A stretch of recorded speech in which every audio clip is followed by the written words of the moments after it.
Good morning. कैसे हैं सभी लोग? आज हम लोग स्टार्ट करेंगे एक छोटा सा मतलब इम्पोर्टेंट टॉपिक है। और इतना इम्पोर्टेंट है कि उसका तो मेरे लिए एकेडमिक क्लास में तो चलता ही चलता है। कंपटीशन में भी बहुत ज़्यादा इससे रिलेटेड सवाल आते हैं। जो हमारा चैप्टर या टॉपिक का नाम है साधारण ब्याज, सिंपल इंटरेस्ट। देखो, इंटरेस्ट यानी ब्याज। ब्याज का क्या मतलब होता है? ब्याज का मतलब हो गया कि जैसे मान लो ए नाम किसी व्यक्ति ने बी को 100 रुपया उधार दिया। अब जब बी ए को कुछ समय अंतराल 2 महीने, 4 महीने, 2 साल, 4 साल जब भी डील हुआ होगा, बी जब वापस पैसा करेगा, मान लो 100 रुपया लिया था और जब वापस वो पैसा करता है, एग्जाम्पल के तौर पर ए ने रुपीज 100 दिया तो इसको लिया, और बी कुछ दिनों बाद जब इसको वापस करेगा तो मान लो 120 रुपया वापस करता है।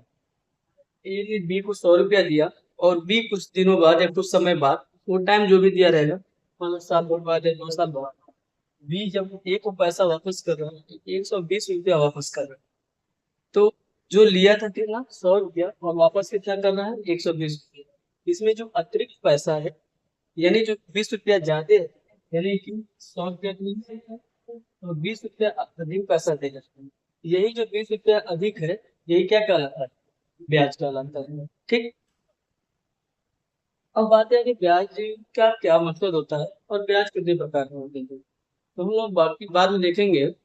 ब्याज को दो भागों में डिवाइड किया गया है। एक होता है सिंपल इंटरेस्ट, जो हम चर्चा कर रहे हैं, साधारण ब्याज।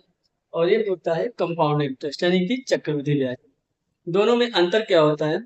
सिंपल इंटरेस्ट में जैसे मान लो कि हमने किसी को 100 रुपया दिया और एक साल का ब्याज हमारा 10 रुपया, दूसरे साल का भी कितना आएगा ब्याज, 10 रुपया, तीसरे साल का भी 10 रुपया, यानी हर साल 10-10 रुपया हमारा ब्याज आता रहेगा। लेकिन चक्रवृद्धि ब्याज क्या होती है?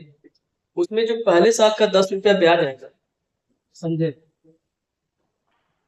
100 रुपया हमने दिया और पहले साल का ब्याज 10 रुपया, जब दूसरे साल ये आएगा तो ये 100 रुपया जो रहेगा बस 10 रुपया इसमें ऐड हो जाएगा, यानी अभी कितना हो जाएगा, 110 रुपये। और अगर 10% के रेट से ज्यादा है तो दूसरे साल ब्याज कितना हो जाएगा, 11 रुपये। मतलब ये हो गया कि साधारण ब्याज में जो ब्याज होता है वो हर साल बराबर होता है जब तक कि उसके मूलधन में कोई छेड़खानी न की जाए। लेकिन चक्रवृद्धि ब्याज क्या होता है? चक्रवृद्धि ब्याज में हमारा ब्याज का भी ब्याज रहता है। कैसे? जैसे मान लो हमने 100 रुपए का ब्याज 10 रुपया हो, फिर अगले साल में आए तो ये 100 रुपया को नहीं, 10 रुपया उसमें जुड़ जाएगा, अब इसमें कितना ब्याज हो जाएगा, 11 रुपये।